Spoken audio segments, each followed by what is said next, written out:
Shavua Tov. If I would ask you, boys and girls, what is the trait or the desire which moves us and gets us to act more than any other traits, more than any other desire or passion in the world, what would you say? What would you say? So I was expecting to hear money. Money is definitely up there in one of the greatest drives and passions in life. Any other suggestions? Curiosity. Curiosity for what? Different things. Okay. It's a bit vague, but that's a valid answer. Winning. Winning what? Lottery. Winning. A feeling of success. Yeah, beating someone. Beating someone. Meaning in life. I like that answer. Anything from the girls' side? Having a purpose in life, or like to fulfill your purpose? Well, I wish that was people's drives, because then much more people would be on the right path. You know, unfortunately, that is not so many people. Maybe it's more women. That is definitely true. From yeah, I was expecting to hear that from the guy's side, but okay. So I want to share with you tonight. There's one area where it's a tremendous challenge. I think one of the biggest challenges in life is a person figuring themselves out, what gets them to move, and what's really ticking behind the scenes. Shavua Tov. Wow. What's getting a person to move, and what's in your psyche and the decisions that you make in life. So we read today the section in the Torah where the spies are sent to check out the land right before they go conquer the land. So Moshe Rabbeinu sends them, and the Torah says that these people were not simple people. It writes Kulam Anashim. They were Anashim, and Rashi says when it says the word Anashim, men, it's referring to people that were great, that were on a very, very high level. Rashi Bnei Yisrael Hema. They were the heads of the tribes. You talk about 3 million men, women, and children. You had 12 tribes. And of the 12 tribes, you had the tribal leaders. These were the chosen, hand-picked, because they were the cream of the crop. They were on the highest of the levels of the entire nation. So you're talking about big people. And they go to check out the land. I'm going to cut this story short. We all know the story. They come back and they bash the land of Israel. They have a horrible report. The land that eats its inhabitants, and a land of giants. And this is a bad idea. And they come and they change the entire mood of the nation. A nation which was propelled and was on a tremendous high to go into the land and to take over, as God promised them. And they completely shift their entire mindset. And everyone chooses to go on their side. They join forces with them, and they believe their slander of the land. We all know that this was constituted Lashon Hara. You could even have Lashon Hara about the land, about not just about human beings, but about a land. And it was a tremendous punishment. It's 40 years they were wandering in the Midbar, in the desert, and this entire 3 million men, women, children, anyone from the age of 20 to 60, lost their rights, lost their ability to go into the land of Israel forever. They were doomed in a sense, in that they all died. They never made it into the holy land of Israel. Moshe Rabbeinu himself, knowing that they were up to no good, he was a prophet and he sensed it. He comes and he adds a Yud to Yeshua's name. It's a whole question of why Moshe Rabbeinu sent them if he knew that potentially they would mess up. But you go to a dealer, or someone wants to sell you a car. Midrash gives this example. And the person who wants to buy the car, they ask you, can I take it on the highway? Sure. Can I take it up to the mountains? Sure. Can I drive it on very bumpy roads with a lot of rocks? Sure. The person will say, of course. Why? Because they're nervous if I say, no, it's not a good idea. Moshe was nervous if he would say, don't go check out the land, that the people will sense, oh, there's something really wrong with this land, and they wouldn't want to go. So he thought maybe the possibility existed that let them go into the land, they'll check it out, and hopefully they'll come back and they would want to enter the land. That was the basic idea, but everything went downhill. The question that I want to ask you tonight is what many, many people are bothered by, is if you think about who we're talking about and the time period and the nation that we're speaking about, you should be bothered by a very, very powerful question. We're talking about a generation which is labeled as a Dor Deah, the generation of knowledge. These were the people that were on the highest of levels of holiness, of Kedusha, and attachment to God. These were the people who witnessed open miracles coming out of Egypt. They witnessed the 10 plagues. They witnessed the 7 clouds, Anan and Kavod. They came to the Mount Sinai. They were the only people privileged in the history of mankind to hear God's voice directly. Not through an intermediary, not through a prophet, directly from God Himself. Now, if this is the type of people we're talking about, and, the Nisim, the leaders of the tribe, they were the cream of the crop. They were on top of every single person of the 3 million men, women, and children. How is it possible that within a short span of 40 days, that these huge giants can speak so lowly about the land of Israel, get an entire nation to lose their faith in God, all emunah down the drain, the same God that who performed tremendous miracles for them, they they missed it. They missed everything. How is it possible to get this nation to go against God, go against Moshe? If you look, Rabbi Chaim Luzzatto says, it quotes the Rashi, he says that when the Pusuit writes that they came and some of the words that they say is, Lo nucha la'alot, we can't go up to this land, ki chazaku mimenu, that they're stronger than us. The giants there, besides the fact that they saw people dying left and right, and Rashi says God did that as a kindness for them, so that the people of the land don't realize that these are spies. Instead of noticing the kindness that God was there taking care of them, all they saw was bad. It's a land that eats up its inhabitants. It kills people. When they said the words Chazaku mimenu, they're stronger than us, Rashi quotes the Gemara, Chazaku mimenu kiviyacho klape mala amru, that they were referring to God, that even God Himself is not able. These people were giants. Right? We were like grasshoppers. In fact, the Midrash writes they went and sat down somewhere which looked like to be like a cave of some sort, and it almost sounds like it's like a cartoon. But one of the giants came and picked up this cave. They didn't realize that it was the shell or of a pomegranate or something like that. And this was whatever the Midrash means exactly. But we're talking about huge, humongous giants.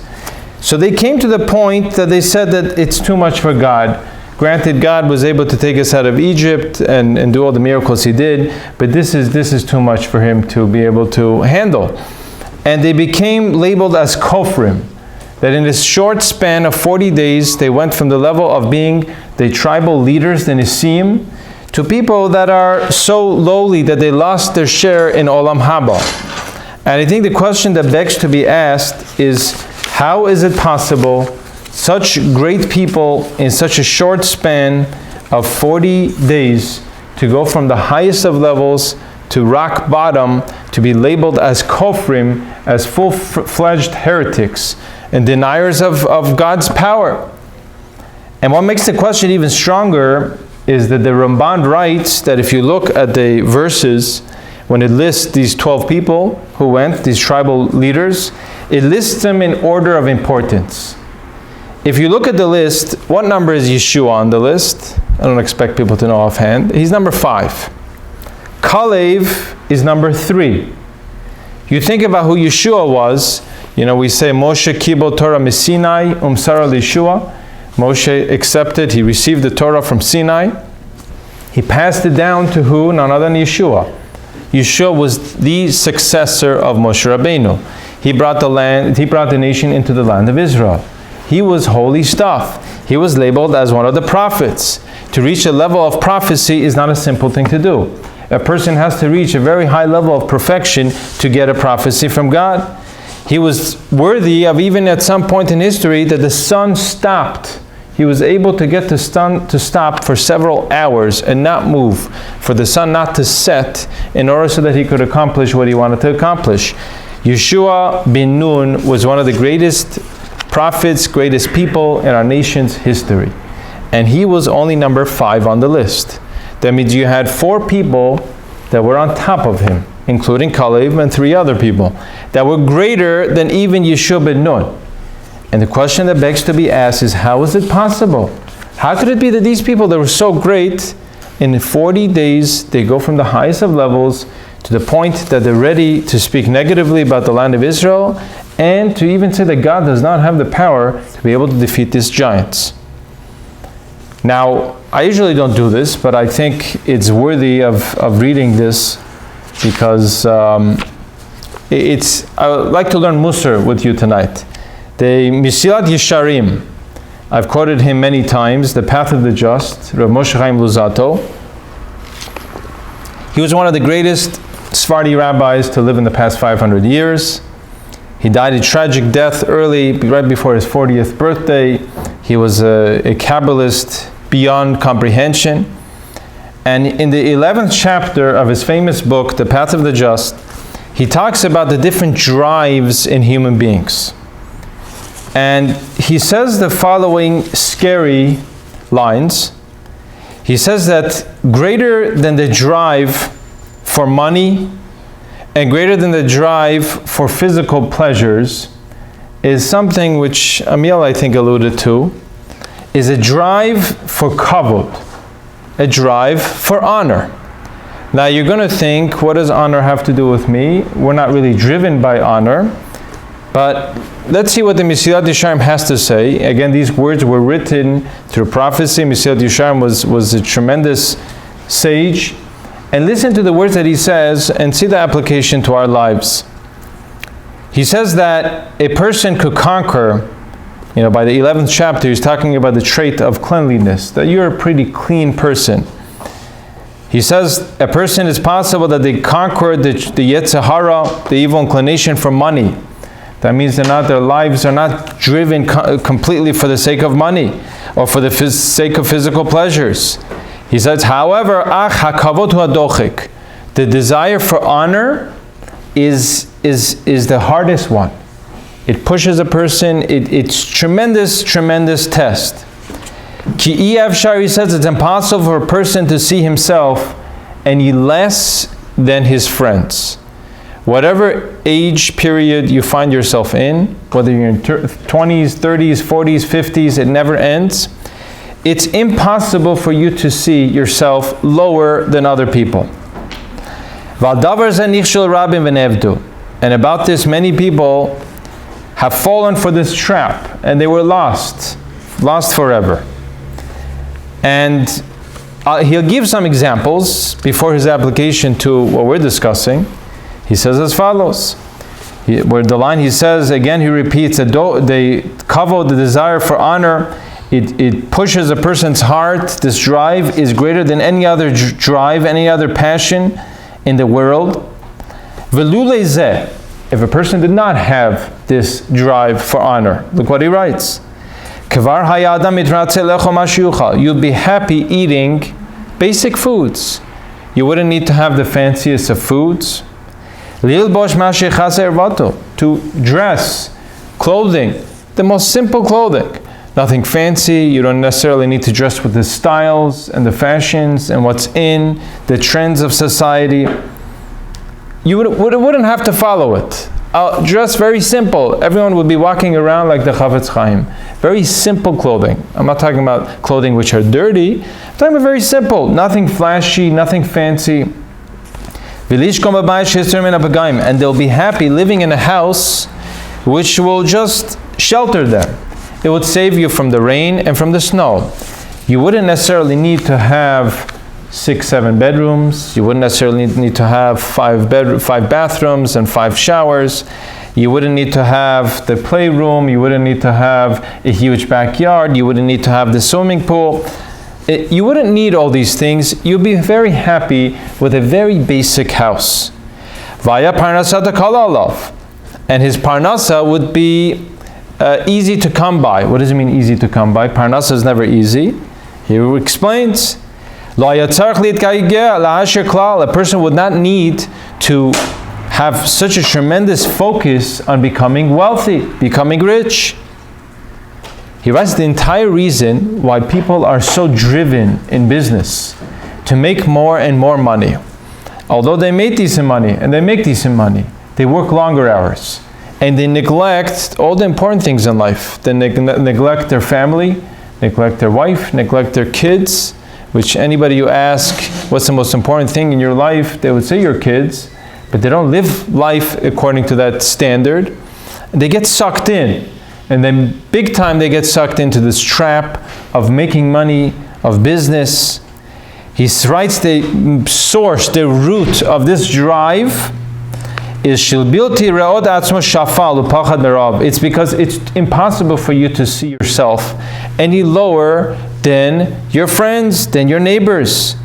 If my neighbor has a very fancy car, I'm driving a very basic car. I have a Camry. So my neighbor gets something very nice. He gets a fancy Lexus. Or Lexus in LA is nothing. Is for the badbachts, right? You got to talk about Mercedes, you're talking about, Maseratis. When I first moved here 9 months ago, I don't think in a single week I saw more Maseratis here than my entire 15 years in Queens and living in New York. Right. Including Great Neck maybe, I'm not sure, yeah? Maseratis? I'm not sure anymore. But, right? Is because you can't. If other people have it, you'll kill yourself to also be as somebody. I also want to be as, in Farsi would say, Adam Hesabi. To be a somebody. You don't want to be a nobody. I'm also somebody. And I'm driven. People won't realize, by the way, that what's driving them to get it is that the source, the root of it is this desire for honor. Not to be any less. Honor is not just people praising you and you stand up, on a speech or something, or people clapping for you and praising you. Honor is also the desire of not wanting to be less than others. So what does a person do? He allows himself to be sucked into this web, and there is no end to all his toil, to all his work. He says, therefore, the sages write that there are 3 traits that take a person out of this world. Out of this world and out of the next world. These traits, as we said before, is kina, ta'ava, v'kavod. Motzina ta'adam min olam. They desire a jealous eye, someone who's jealous. Someone who has ta'ava, he wants the physical pleasures. He's sucked into gashmiut, and he wants more. V'kavod, and the desire for honor, take a person literally out of this world. Your life is not a life. And then he goes on and he gives example how many people are starving themselves. I mean, this is not so practical to our generation. Back then it used to be they used to have a lot of poor people. He says how many people are dying of starvation and they refuse to take money from tzedakah, right? Why? All because they don't want to be lowered in other people's eyes. He goes on to say, of course, a person should never take tzedakah. By the way, the halacha is very clear that it's better for a person to take the worst job in the world, to be a garbage man, to be a tanner, to be dealing with the worst type of filth in the world, rather to take money from tzedakah, take money from people. However, he writes that it gets to a point where if someone is in that situation, they should be taking the money. And Rabbi Yisrael Salanter, there was a story where back in Rabbi Yisrael Salanter's time, this is going back 200 years ago, where there was a very wealthy individual who lost all his money, whatever the details were. And it got to a point where this person, he died. And everyone walked around saying, look at this guy, poor guy.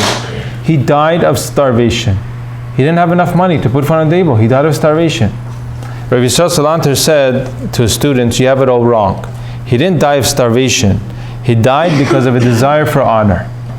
Because if this person wasn't such an arrogant person, and he was willing to take food or money from people, he would have continued living. But he just couldn't. It got to a point that to lower myself, and he'd rather die. Some people might say that it's probably better to die than take money from other people. That's not the Torah's perspective. It's better to live and serve God, even if you have to take money from tzedakah. Again, I made it very clear. A person should never rely on taking tzedakah. You even have to work the worst possible job in the world. But if it gets to a point where they can't, you're supposed to. So then he goes on to say, he concludes that if a person has this drive for kavod, again, many levels of it, for honor, he says you can't be serving God and care about God's glory and God's honor if you care so much about your own honor. Now, what's his application to what we're discussing? Now he quotes the Zohar. To answer our question, the question that we asked, how could it be that these tribal leaders who were so great, in a span of 40 days, they went from the highest of levels to come speak negatively even about God? He quotes the Zohar, the Kabbalistic teachings, and he writes as follows.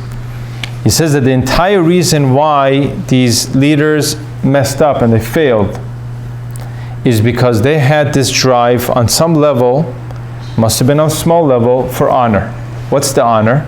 Zohar writes that they knew that when they would go into the land of Israel, they would redo things and they would have different departments and different people in charge. Possibility existed that these people would not be the leaders anymore. They would have to do a raffle, they would have to, however they decided who to pick to be the leaders, who would be the top politicians. And they knew that the possibility existed that maybe they're not going to be the tribal leaders anymore. Says the Zohar, and the Mesillat Yesharim quotes it, that this fear of losing their position of honor, of being the leaders, was such a powerful drive that this caused them, distorted their vision, that everything they saw was negative. When they walked into the land of Israel, everything they viewed was negatively. And they came back and got to the point that even they were claiming that God didn't have the power to be able to bring them to the land of Israel. All from what? From this desire, for the fact that they were driven by kavod, for honor. And says the Mesillat Yesharim, this is a very, very powerful lesson. You talk about how honor drives us. I want to share with you some examples from our own lives, how honor and the desire for honor could potentially affect us. You talk about invitations and weddings. My friend told me that he was talking to a friend of his several years ago. And his friend said that his in-laws, future in-laws, are not coming to the wedding. You're not going to believe this. So what happened? He says there was a discussion between two sides about the different things. They had many arguments. I got to a point where they were discussing the color of napkins that would be on the table. You think this is a joke. And it got to a point where fighting was so bad over the color of the napkins that the other side, they told their daughter that if you marry this guy, we're not coming to the wedding. And she asked the question. She asked, went to the rabbi and asked, what should I do? And they said, it's ridiculous. Of course you should go through the wedding. Good boy, good man. Why should you break up a shidduch for this? It's ridiculous. Parents said, if you marry him, we're not coming to the wedding. And exactly what happened. All because of what? Because of their honor. The fact that, what do you mean? You're not going to listen to us? We want it this way. Ended up being they didn't come to the wedding. People don't receive invitation. It happens a lot of times. You think about your extended families. There may have been some error, some mistake, and you don't get the invitation in the mail, or you get it, but you get it much later. It happens a lot. The oversight and the families are so busy with so many things to take care of. They either don't send an invitation, or they realize that they forgot about it and they send it, and it gets to the people a few weeks before the wedding, 2 weeks before the wedding. And one lady's talking to her friend, and they got the invitation a month and a half ago before the wedding. What's going on over here? And they don't go to the wedding. Why? Because what do you mean? They only thought of us 2 weeks before the wedding. Forget this, we're not going. Person gets an invitation, and he's a doctor, and he's prestigious. and on the invitation it says Mr. So-and-so. And it doesn't say Dr. So-and-so. And they get taken back. And they refuse to go to the wedding because they didn't get the proper honor. Then what do you mean? I'm a doctor. How can you refer to me as Mr. So-and-so? And they refuse to go to the doctor. I had a guy who told me that when they printed invitations, they had to go back several times to the printer because they made mistakes and errors on the names and how to give the proper respect, the proper honor. When it comes to you, by the way, giving honor to others, you're supposed to give them the highest amount of honor. You have to respect other people and you have to really give them a tremendous amount of honor. But what I'm talking about tonight is a person themselves caring so much about their own honor to the point of not going to the wedding. A person is invited to a wedding and they go inside, they get their seat, and they see that their seat is not all the way in the top table. They're not by the table by the Chatan and Kala closest up. They're further back. And get taken back. What is this? This is ridiculous. They put me on that table and they walk out of the wedding. Why? Because I did not get the proper honor. The underlying cause of all this is the honor. The root, by the way, of all bad traits is a person's ego. Ego is the father of all bad traits, whether it's anger, whether it's jealousy, whatever trait you find, somehow you could root it to arrogance and being conceited, being egotistical. And a person who feels that he's not placed at the right table and that with the wrong people. I should sit with those people that work in downtown? What are you, crazy? I'm a doctor, I'm a lawyer. And they refuse. They will not sit there. They'll find some other table. They'll go home. They'd rather go home, miss the entire wedding, than sit down with a bunch of people that are regular people. I'm not trying to insult anybody who works in downtown. That wasn't my point. I'm just saying what people are... he works in downtown. I don't know. People like how they view things and how warped it is. It's all stemming from a person's ego and this desire for honor. You talk about having a Shabbat Sheva Brachot, right? Shabbat Sheva Brachot or Bar Mitzvah, and many, many relatives in the shul. You have to think very, very careful who you're giving the aliyah to. You know, typical Persian shul, when there's a simcha, they have like 1,000 musafim, and you sit there for an hour listening to the same psukim verses being read over and over and over and over again. Why must we suffer for an hour of reading the same thing over and over again? It's one answer. The only answer is because if you don't give every single relative an aliyah to go up there and say a bracha, the world would come to an end. They'll never talk to you again. They won't come to any of your celebrations. And isn't this crazy? But this is how we people are. And it's something that we really have to focus on and work on. That where's it coming from? And if we're slighted in the least bit, that a person doesn't get the proper honor, we care so much about our honor.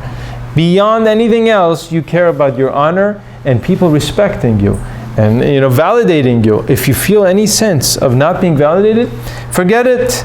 Forget it. And hence we have to sit in shul for several hours reading the same thing. Why? Because giving the proper honor. And you have to be careful. Which aliyah? Who gets which aliyah? He gave me shlishi. Why? I'm much better than the guy who got shishi. We know the shishi is the best one, at least for Sephardim. The sixth aliyah, he gave me the third one, or the fourth one, fifth. What is this?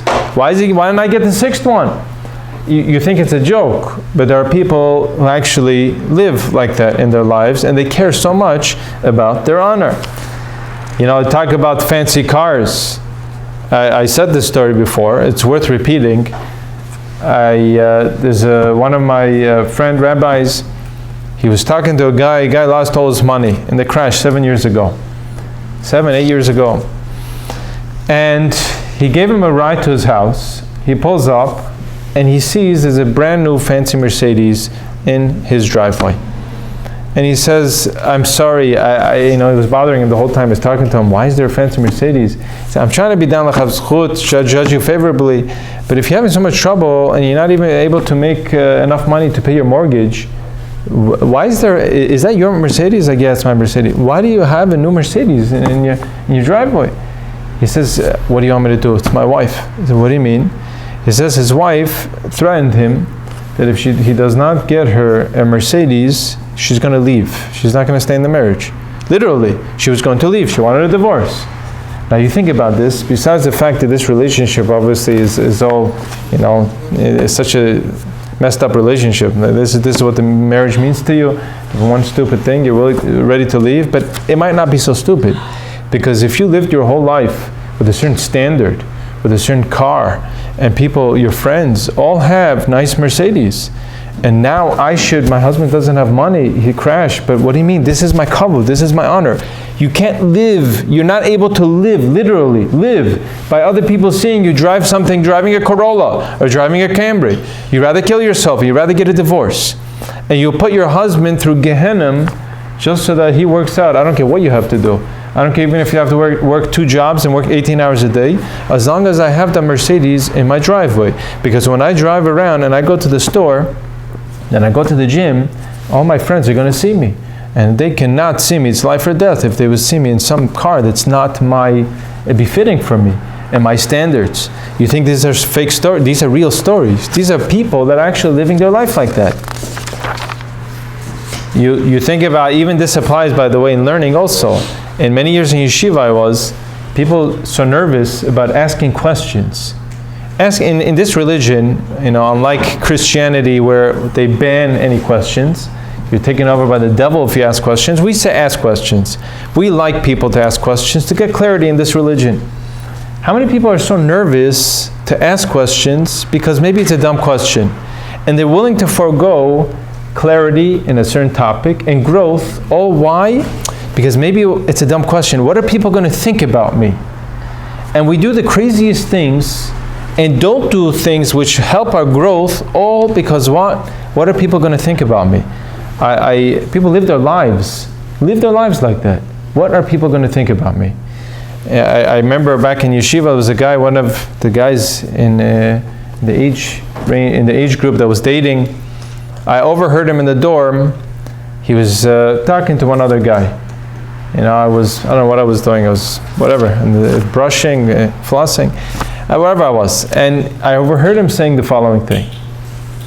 He went out with a girl for several dates. And after many months of going out, he still has a hesitation to commit to this girl. Why? I overheard him saying the following. He said, I don't know, this girl, she's not so cool. He was part of the cooler crowd. The guys that were, in the yeshiva, anywhere you go, you have different types of guys. Even in yeshiva, you have guys that are cooler, So he was a cooler guy, and his group were cooler guys, and all their wives, they were already married, they're like cool girls. Again, I don't know if you know what I mean by cool girls and non-cool girls. There's a certain type of dressing with the styles and all the other things. And this girl was a very simple girl. She wasn't so with it. Very, very simple, basic, type of girl. And he was ready to drop this girl. Oh, why? Because what are my friends, my buddies going to think? We're going to go out together. And they have wives that are very with it, very hip, and very in style with their clothes. But this girl is just very simple.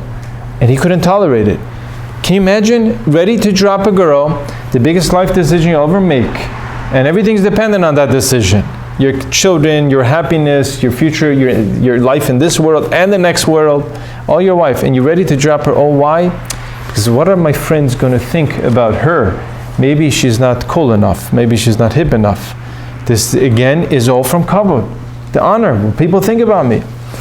You talk about, in Chazal, we find something incredible. By the times of Achashverosh and Haman. You look at Haman, the Pasuk writes the following, mind-boggling.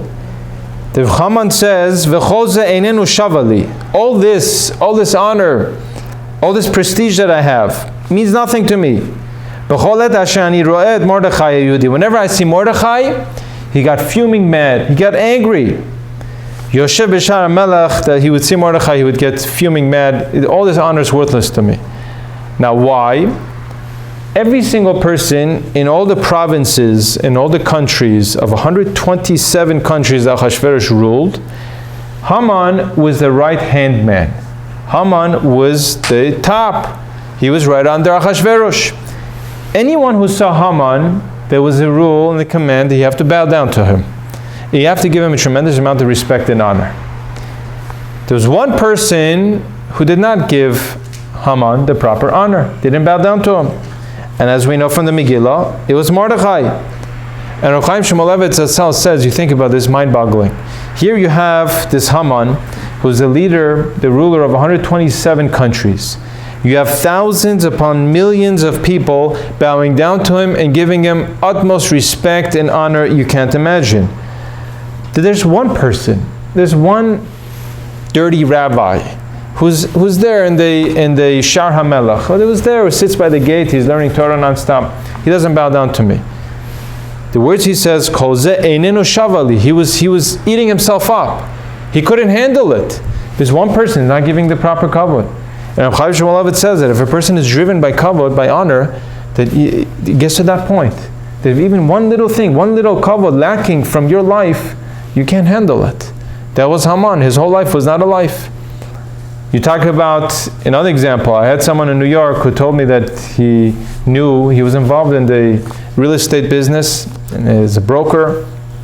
In the commercial real estate business, he knew of two brokers that were like the top guns, the ones that sold the most. You're talking about commercial buildings making millions and millions a year. He said that one of them, they constantly tried to outdo the other.